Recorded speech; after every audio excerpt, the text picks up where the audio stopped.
আসসালামু আলাইকুম। আপনারা সবাই কেমন আছেন? আলহামদুলিল্লাহ আমরা ভালো আছি। আজকে আমি কাসন্দ বানাবো।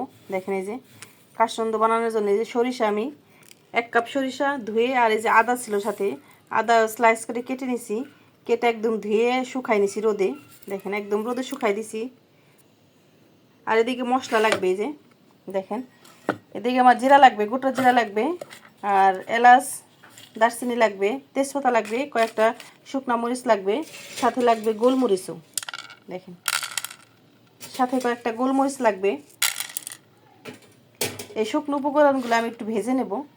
আর এটা ঘরে বানালে কিন্তু অনেক দিন ভালো থাকে, আর বাইরে থেকে কিন্তু এত কিছু দেয় না, শুধু সরিষা এই করে গুঁড়া করে দিয়ে দেয়। আর আমাদের ভিডিওটা ভালো লাগলে একটু লাইক শেয়ার দিবেন। দেখেন এই যে শুকনো শুকনো উপকরণগুলো আমি দিয়ে দিব। এই যে তেজপাতা লাগবে 3-4টা, দিয়ে দেবো শুকনা মরিচ, আর গোটা মশলাগুলো দিয়ে দিব। দেখেন এগুলো দিয়ে হালকা আমি একটু ভেজে নেব। চুলাটা অন করে দিলাম, হালকা লো আঁচে আমি ভেজে নেব এটা। দেখেন এই যে শুকনো উপকরণগুলো আমি একটু ভালো মতো ভেজে নেব। এটা হালকা আঁচে ভেজে নেব আমি এটা। দেখেন চুলার আঁচটা একদম লোতে দিয়ে দিছি।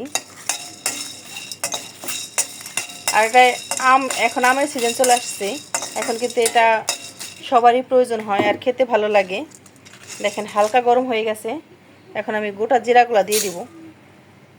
জিরাটা দিয়েও ভালো মতো একটু টেলে নেব। হাই হিটে দেবো না যাতে পুড়ে না যায়। দেখেন একদম পারফেক্টভাবে হবে।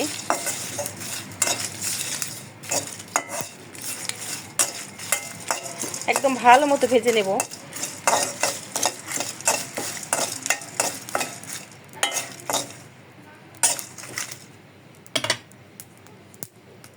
আর ভেজে নিলে কিন্তু মশলাটা ঘ্রাণ সুন্দর আসে। দেখেন কতটা সুন্দর হয়েছে। দেখেন এই যে মশলাটা একদম ভাজা হয়ে গেছে। আর এখন আমি এটা ঠান্ডা করতে দিয়ে দিব। মশলাটা ঠান্ডা করতে দিব। এদিকে মশলাটা আমি যে ঠান্ডা করতে দিছি, আর এটা আমি ব্লেন্ডারে ব্লেন্ড করে নেব। ব্লেন্ডারে দিয়ে দিব। ব্লেন্ডারে কিন্তু একদম গুঁড়া করে নেব আমি। দেখেন এখানে যে সরিষাটা দিয়ে দিছি ব্লেন্ডারে, এখন এই যে গুঁড়া করে নেব আমি।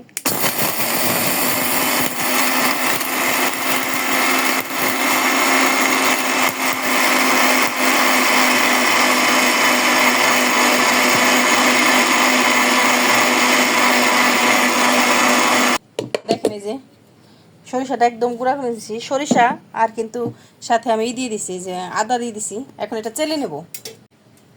অবশ্যই ভালো মতো চেলে নিতে হবে। দেখেন আমি একটা চেলে নিতেছি। দেখেন এটা কিন্তু অনেকদিন ঘরে থাকবে। আর দেখেন চেলে নিচ্ছি। চেলে নেওয়ার পরে যেগুলো আস্ত রয়ে গেছে এই যে গুঁড়ো করে, এটা আমি আবার ব্লেন্ডার করব। আর সাথে যে মশলাগুলো আমি দিয়ে দিব, যেহেতু শেষ হয়ে গেছে প্রায়। দেখেন সবগুলা দিয়ে একদম আমি ব্লেন্ড করে নেব। দেখেন এই যে আমি মশলা সহ ব্লেন্ডার করে নিচ্ছি। দেখেন এটাই যে আমি ভালো মতো কিন্তু চেলে নেব। ততবারই চেলে নেব যতবার আস্তে আস্তে থাকবে, ততবার আমি চেলে নেব। এটার মধ্যে কিন্তু সব মশলা দেওয়া আছে। দেখেন এই যে আরেকটু আছে, আমি আরেকবার করে নেব। দেখেন এই যে সবগুলো আমি চেলে নিচ্ছি। আর এই যে দেখেন এতটুকু হয়ে রয়ে গেছে, এটুকু আর ব্লেন্ডার করা যাবে না, এটুকু আমি ফেলে দেবো। দেখেন এই যে আমার গুঁড়োটা হয়ে গেছে, গুঁড়ো করাটা। দেখেন আর সুন্দর একটা ফ্লেভার চলে আসছে। আপনারা কিন্তু এরকম করে রেখে দিতে পারেন, যখন মন চায় তখনই এটা করে নিতে পারেন, করে নিতে পারেন, পানিতে মিক্সড করে নিতে পারেন। এদিকে আমি পানি দিয়ে দিছি। পানি দিয়ে দিছি 1 লিটার। 1 লিটার দিয়ে ভালো মতো ফুটাই নেব। আমি 20 মিনিট। পানিটা আমার ফোটানো হয়ে গেছে। আর এরকম একটা পাত্রে নিয়ে নিব। দেখেন পানিটা আমি অল্পই দিয়ে দিব, পরে লাগলে আবার দেব। এখানে একটু ঠান্ডা করে নিতে হবে হালকা। এখানে দিয়ে দেব লবণ। লবণটা অবশ্যই লাগবে। আর লাগবে হলুদ। 1 চা চামচের মতো হলুদ দিয়ে দিছি। আর আমি এখানে একটু ধনিয়ার গুঁড়া দিয়ে দিব, যেহেতু ওখানে ধনিয়ার গুঁড়া দিয়ে ধনিয়া দিইনি আমি আস্ত।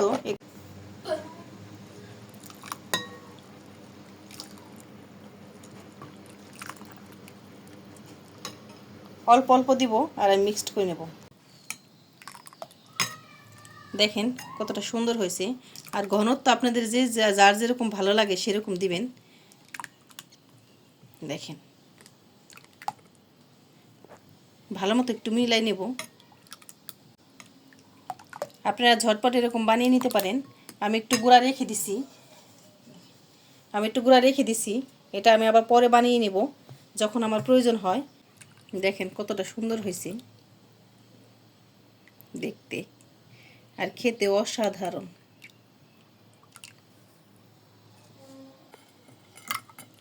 দেখেন কতটা সুন্দর হয়েছে।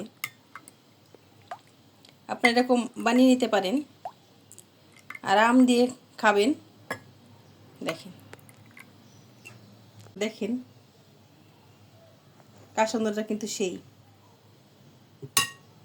দেখেন এই যে আমার কাসুন্দা বানানো শেষ, কতটা সুন্দর হয়েছে। আপনারা বাসায় ট্রাই করতে পারেন। আর আমাদের ভিডিওটি ভালো লাগলে দেখেন এই যে পিছনটাই যে এরকমভাবে বোঝা যাবে পারফেক্ট হয়ে গেছে। আর এখানে আপনারা একটু ভিনেগার দিয়ে দেবেন। আমার বাসায় ভিনেগার শেষ হয়ে গেছে, আমি ভিনেগার নিয়ে আনার পরে দিয়ে দিব। আপনারা অবশ্যই দিয়ে দিবেন ভিনেগার, যাতে অনেক দিন দীর্ঘদিন ভালো থাকে।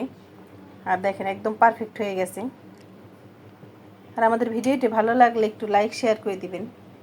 দেখেন এই যে হাত দিয়ে বোঝা যাবে দুই পাশটা আলাদা হয়ে গেছে, মিলতে সময় লাগে। দেখেন তখনই ভাববেন পারফেক্ট হয়ে গেছে। আপনারা ভালো থাকবেন, সুস্থ থাকবেন। আল্লাহ হাফেজ।